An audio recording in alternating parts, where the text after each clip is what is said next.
Thanks very much, Matt. I'm joined here by the House Majority Leader Eric Cantor. Quick moment after this on innovation and the economy, and thanks, first of all, for the time.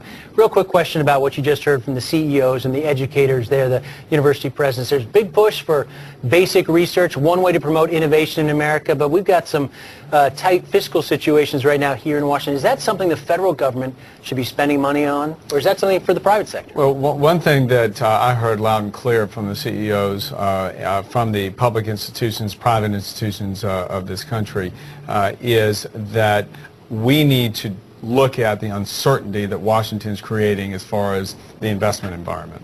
R&D is meant for the production, if you will, of basic science research.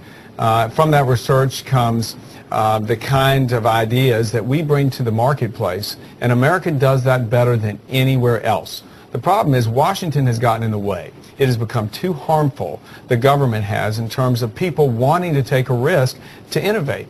And what I heard is, yes, we want to see a steady stream of research dollars coming out of Washington. Absolutely. But the fiscal situation is such that it makes it even more difficult to demonstrate why that research dollars and that research activity is important. But at the end of the day, what we want to do is get the private sector going so that growth can occur again. You'll see growth feed revenues into Washington, and hopefully by that point, Washington will have gotten its act straight so that we stop spending money on things that are not important and prioritize to areas like research that benefit everyone. Let's talk about the immediate situation here, the president's jobs plan. Democrats today, you don't like how he pays for his job plan. You don't like everything in it. Turns out Senate Democrats don't like how he pays for it as well. They came up with their own idea today, a surtax on millionaires. Does this have any chance of passing Congress controlled in the House by Republicans? And here we go again. Continued insistence that Washington needs to raise taxes on job creators right now.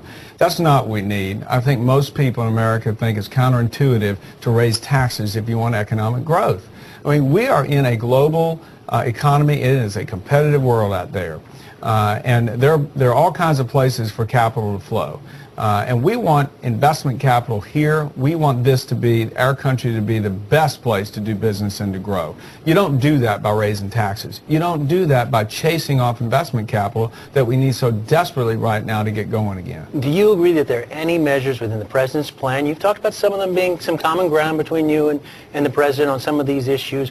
What's going to pass at the end of the day? Sure. Well, I've said all along, the president's all-or-nothing approach is just a non-starter. The U.S. Senate demonstrated it yesterday. Harry Reid wouldn't even bring up the president's bill. So for the president to go down to Texas and to demand that I, as majority leader, should bring his bill to the floor, why doesn't he look to his own side? Again, I think that should send the message to the White House that it's time for us to start to get serious.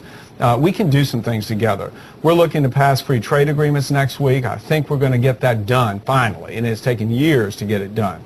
We passed a patent reform in the last several months. That's something that helps innovation in this country and should serve as a model for how we work together going forward. There's some other issues like regulatory relief that the president talked about, such as the kinds of things that the EPA is doing that is making it very difficult for our manufacturers to stay in business and to grow.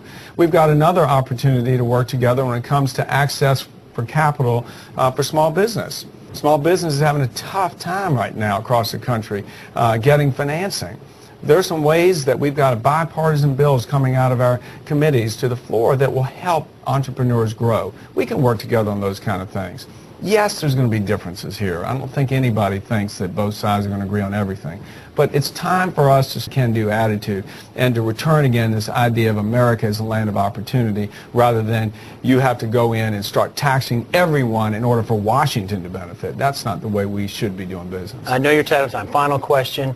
Your level of confidence, the super committee at the end of the day is going to come up with these $1.5 trillion in cuts. And what level of contact are you having with them? What kind of progress are they making?